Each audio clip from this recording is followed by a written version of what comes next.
À la une de cette édition d'information législative et municipale du 30 septembre 2013 au prochain, les postulants à la double consultation électorale sont désormais fixés sur leur sort après la publication des listes investies par l'organe électoral. 202 listes présentées par 28 partis politiques pour les législatives contre 724 listes pour les municipales. Et s'agissant précisément des municipales, les 787 listes ont été présentées par 35 partis politiques, avec en fin de compte 724 qui ont été finalement retenus. Le reste étant consigné dans le registre des rejets. En sport, le week-end s'annonce très riche en spectacles, footballeurs et les stades seront réouverts ce week-end pour vont démontrer leur savoir-faire aux populations qui vont se rendre à différents lieux de prestation. Les clubs d'élite joueront pour eux pour le compte de la 19e journée du championnat de football de première division. Voilà pour le sommaire. Les détails, à tout de suite. Bonsoir à tous et bienvenue à cette édition d'information, la deuxième livraison de ce mois d'août. Et l'information est en continu sur Camus 24. Nous ouvrons donc cette édition avec le bien-être, puisqu'on est désormais plus fixé sur les actions que mène le gouvernement camerounais pour lutter contre l'exclusion sociale. Le sujet a été abordé cette semaine à Yaoundé par la ministre des Affaires sociales. Face aux hommes des médias, Catherine Bakambok a dit tous les contours de la formation et l'insertion socio-économique de 1000 volontaires socialement vulnérables. Le point avec Nicole Rissiminième, Marcel Vendor et Divinapi pour le récit.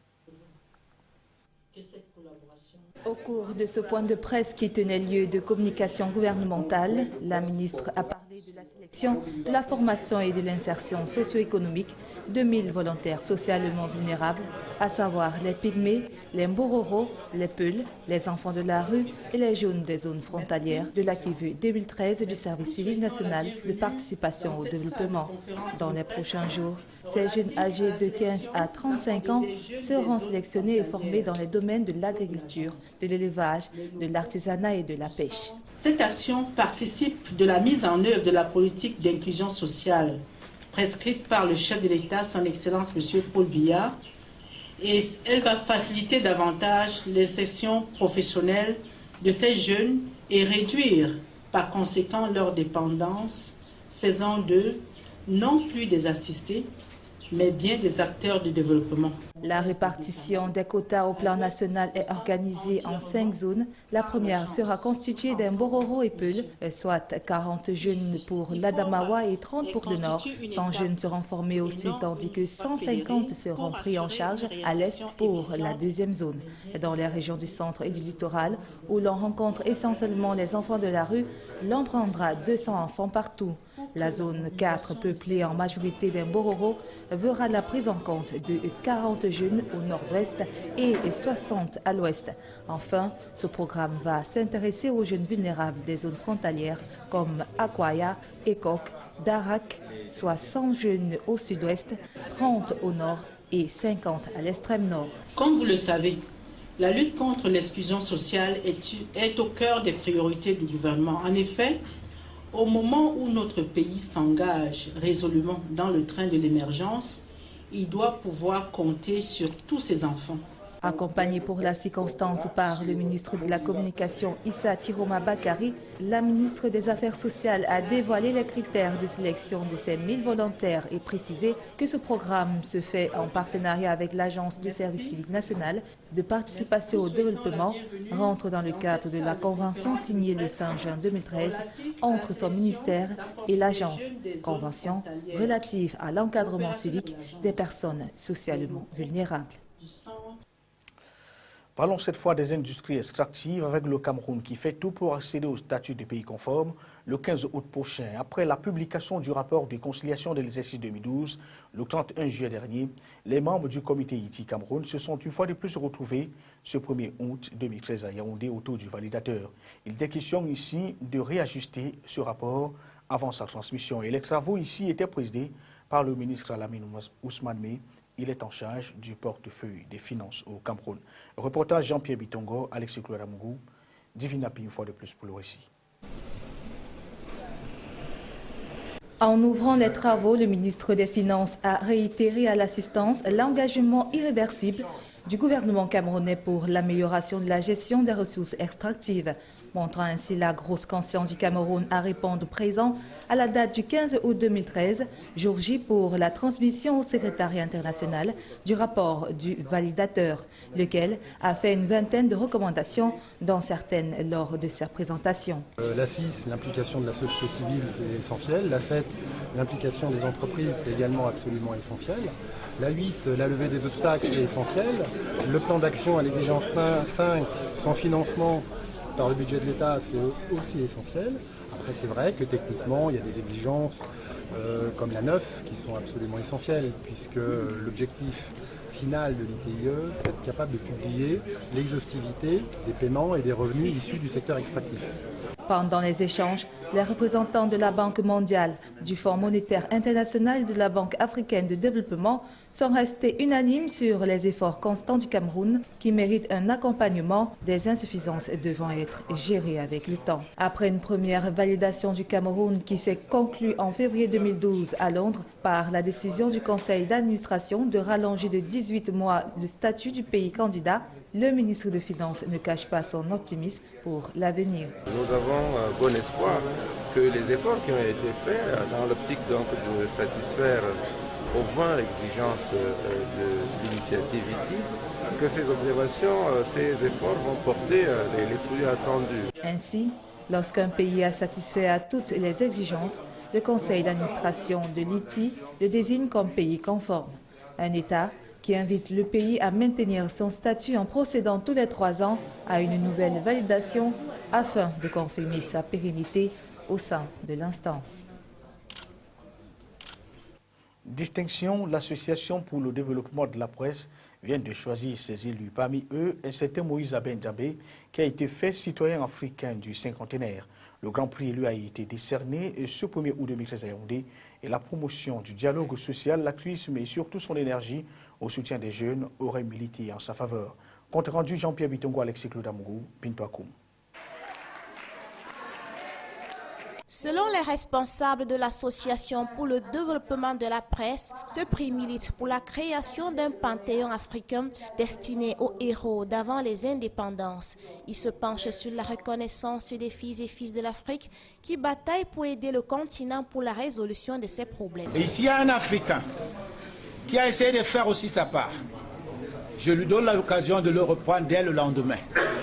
Mais comme je sais que les frères seront tous unanimes pour me féliciter, en tout cas, je suis sûr que ce sera ouvert. En tout cas, ce que je peux dire aujourd'hui, c'est que votre génération, la nôtre, a des combats à mener, mais plus que vous, je me bats pour vous. La corruption, je lutte depuis 2001.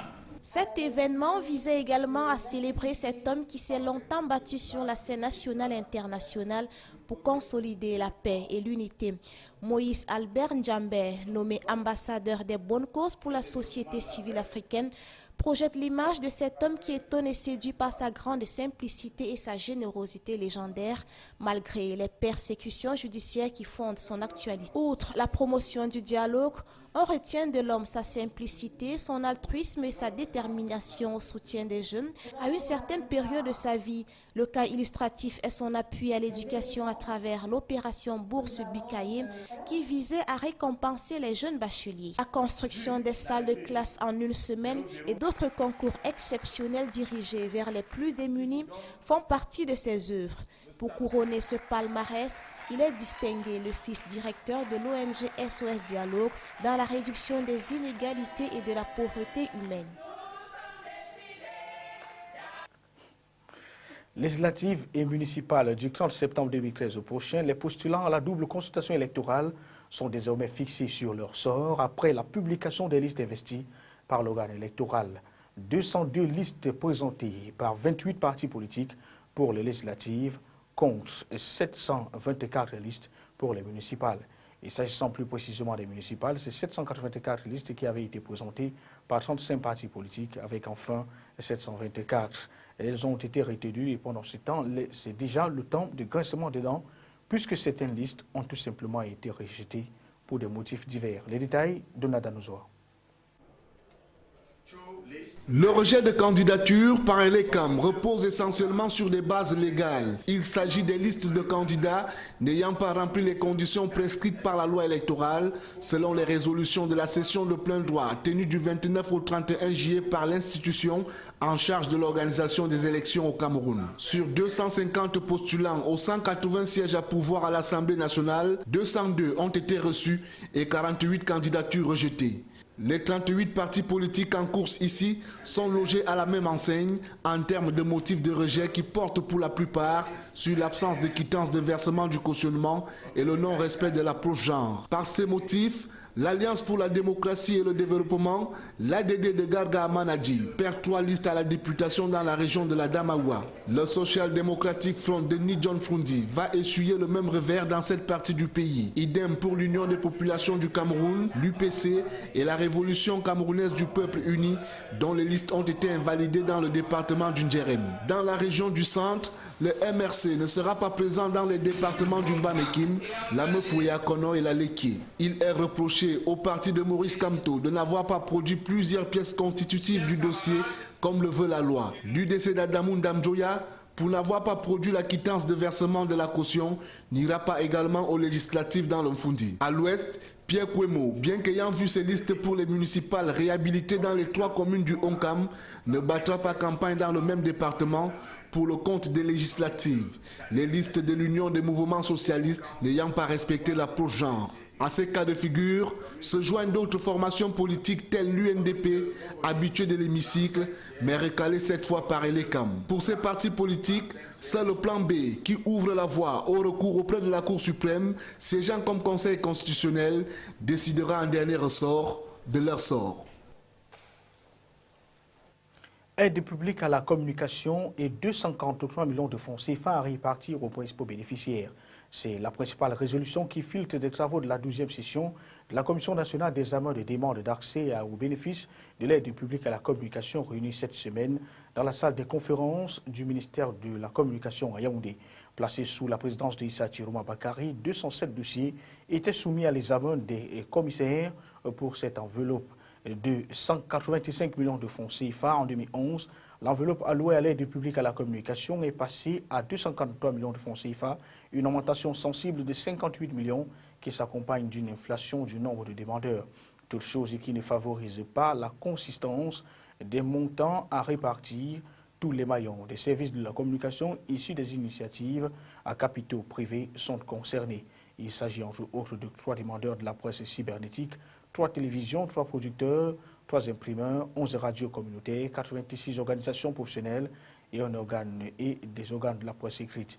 Il s'agit là d'une démarche entreprise par les pouvoirs publics visant à viabiliser les entreprises de communication à capitaux privés pour que celles-ci apportent leur contribution à l'effort de la construction nationale. Voici à présent une attitude de Issa Chiroma Bakari, le ministre de la Communication, a été capté au sortir de cette cérémonie. Il s'exprime au micro de Camille 24. Il nous faut aussi, dans le contexte des élections législatives et municipales annoncées, prendre des décisions judicieuses afin de permettre aux acteurs de la communication, chacun dans son sous-secteur, d'apporter sa contribution à la consolidation de la paix, de la cohésion sociale et de l'unité nationale, chère avant, pendant et après cette opération électorale. Parlons cette fois de l'habitat avec des logements sociaux pour Meyon Messala. Le lancement de ce grand projet vient d'avoir lieu en présence du ministre du Développement urbain et de l'Habitat. Au cours de cette cérémonie très populaire à laquelle ont pris part les membres du gouvernement et les autorités administratives de la région du Sud, Jean-Claude Mbouenchou a demandé à toutes les parties prenantes au projet de respecter les engagements respectifs, c'est-à-dire livrer les chantiers dans les délais. Les détails, c'est avec lui de Gonzanga à Kanjbanda et Apollinaire Zobenbon pour le récit. Après les régions du centre du littoral, c'est au tour de la région du sud de recevoir 120 logements de catégorie économique, moyen standing et haut standing. Ils sont destinés aux populations de Meyon Messala dans le département du Dja et Lobon. Un investissement qui va coûter à terme une rondelette somme de 3 milliards de francs CFA aux partenaires financiers qui se sont alignés aux côtés de cette commune pour soutenir ce projet. La cérémonie de lancement des travaux a servi de prétexte pour la signature de la convention de financement entre la commune locale et le Crédit foncier du Cameroun. Convention à travers laquelle cette institution bancaire s'engage à financer le début des travaux à concurrence de 500 millions de francs CFA. Nous construisons le logement pour les Camerounais, mais je crois qu'il est important de le dire, la deuxième dimension de cette cérémonie, c'est la consistance que nous voulons donner à la réalité institutionnelle de la décentralisation. Cet investissement se justifie par des avancées du processus de décentralisation et la politique du logement décent pour tous, impulsée par le gouvernement, vivement saluée par les autorités municipales. Je suis très ravi, puisque après 3 ans de débat, quand on aboutit à un résultat positif, je suis très ravi et par ma voix, au nom de toutes les populations de Mimosa, puisqu'on n'attendait que ça, je dis grand merci au gouvernement et puis c'est la fête qui va commencer, puisqu'on n'attendait que cela.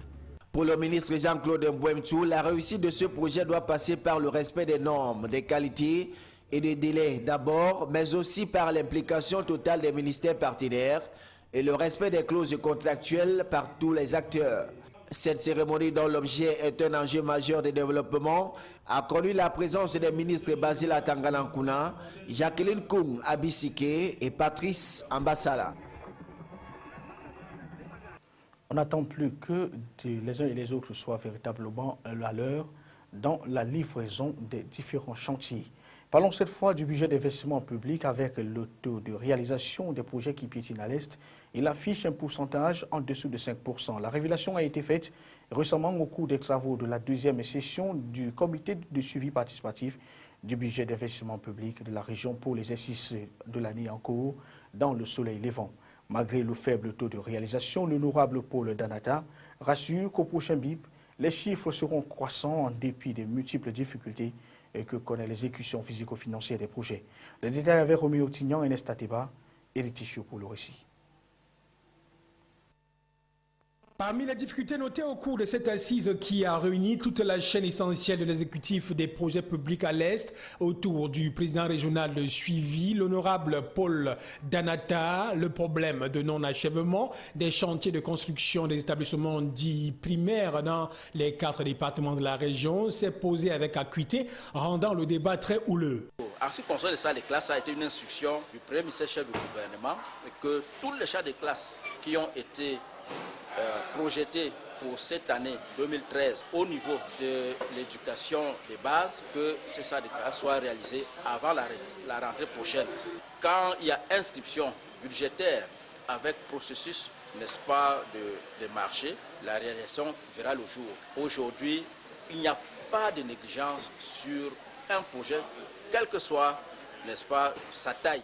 Pour l'année 2013, dans le journal des projets, l'Est a enregistré un nombre de 336 projets pour un montant global de 4 246 648 000 francs CFA. Alors que l'année s'achemine déjà vers la fin, le taux de réalisation donne des vertiges. À cette date, seulement 3,59% observés ici comme taux d'exécution physique des projets pour 77,8% de taux de passation de marché dans la région. Un faible taux d'exécution que le comité veut justifier. Ces faibles taux de réalisation se justifient par le fait que, au départ, partant d'abord du ministère, la programmation générale a posé des problèmes et ces retards s'est répercuté dans les régions, en particulier la région de l'Est. À l'ouverture de cette deuxième session du suivi participatif du BIP 2013, Yves Seke Bende, le délégué régional du Minepat, a dit que les vrais chiffres sont surélevés au cours des travaux par rapport au rapport remis aux parties prenantes. À l'étranger, dans cette édition d'Information Mali, le second tour de l'élection présidentielle opposera le 11 août prochain Ibrahim Aboubakar Keïta à Soumaïla Sissé. Pendant ce temps en Égypte, c'est les partisans de Mohamed Morsi qui sont à nouveau mobilisés dans les rues malgré les menaces de l'armée. Le résumé de cette actualité internationale, c'est avec la consoeur de la rédaction de C24, Bintou Akoum. C'est officiel, le second tour de l'élection présidentielle au Mali opposera le 11 août l'ancien Premier ministre Ibrahim Boubacar Keïta et l'économiste et ancien ministre des Finances Soumaïla Cissé. La participation au premier tour a dépassé les 50%, un signe encourageant après 1 an et demi de crise dans le pays. Le bras de fer se poursuit entre les partisans de Mohamed Morsi et des militaires. Les pro-Morsi se sont à nouveau donné rendez-vous dans la rue ce vendredi, alors que la police menace de les disperser. La tension a été attisée par les déclarations du secrétaire d'État américain John Kerry, qui a estimé que les militaires avaient renversé le président Morsi pour établir la démocratie. À peine annoncé, déjà très critiqué, le projet de loi de programmation militaire a été présenté en Conseil des ministres. Selon le gouvernement, il maintient intacte la capacité opérationnelle de la France, mais les 23 500 nouvelles suppressions de postes inquiètent les militaires. Et si la dissuasion nucléaire échappe à la rigueur, les livraisons de Rafale seront ralenties.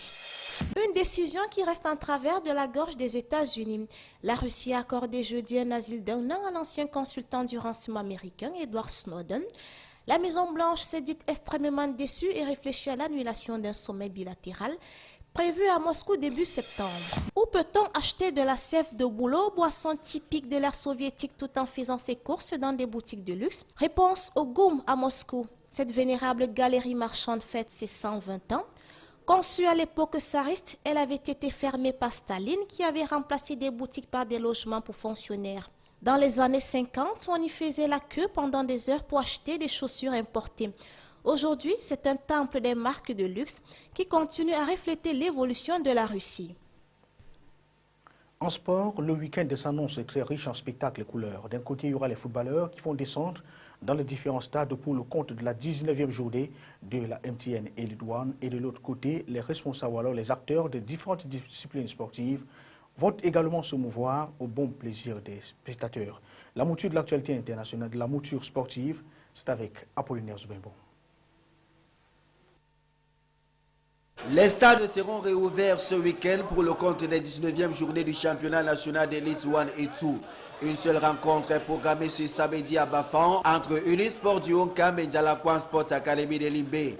Le stade de la réunification de Douala, quant à lui, va abriter 2 rencontres de cette 19e journée. D'abord, Douala Athletic Club, Fovo Club de Baham et Union Sportive de Douala, Coton Sport de Garoua, prévu pour mercredi prochain. Par ailleurs, 6 rencontres sont programmées ce samedi pour le compte de la 19e journée du championnat national d'élite 2. Coton Sport de Garoua est en Tunisie. Il affronte ce week-end l'Espérance de Tunis, un match comptant pour la phase de poule de la Champions League africaine. La 5e journée nationale de cyclisme baptisée Grand Prix Oriental se court en 2 étapes ce week-end à l'est entre Bertois-Belabo et Belabo-Bertois. Les Lions indomptables de la balle orange sont toujours en Chine où ils prennent part depuis la semaine dernière à un tournoi amical. Après quelques jours de repos, les basketteurs camerounais reprennent du service ce week-end. Restons en sport, cette fois dans les municipalités, pour dire que la commune de Douala 2e est à promouvoir la paix à travers le tournoi du même nom, un tournoi qui regroupe donc les jeunes. Et le coup d'envoi de la 6e édition a été donné ce 2 août 2013 dans la capitale économique du pays. Et c'était en présence du 4e adjoint au maire de la dite commune Joseph Lima, organisé chaque année en mémoire aux émeutes de la fin de février 2008. Ce tournoi regroupe les quartiers et chefferies du quartier Nebel. Le dit tournoi est parrainé, il faut le rappeler, par Denise Fampou, maire de la commune d'arrondissement de Douala 2e, et Jean-Stéphane Biacha, qui est le secrétaire exécutif des synergies africaines. À retenir de cette édition d'information sur Camus 24, la dernière livraison de la semaine législative et municipale du 30 septembre 2013 au prochain, les postulants à double consultation électorale sont désormais fixés sur leur sort après la publication des listes investies par Elections Cameroun. Il faut dire que 202 listes présentées par 38 partis politiques pour les législatives contre 724 listes pour les municipales. En foot sport, on l'a dit également, c'est un week-end qui sera véritablement animé. D'un côté, les footballeurs vont descendre dans l'arène pour le compte de la 19e journée du championnat d'élite et les autres disciplines et leurs acteurs vont également se mouvoir au bon plaisir des spectateurs qui viendront certainement très nombreux dans les différentes arènes. Madame, Monsieur, l'information est en continu sur Camus 24 et au nom de toute l'équipe amenée par Cyril Dormou, Nous vous souhaitons de passer un bon week-end en compagnie de nos programmes qui se poursuivent. Bonsoir.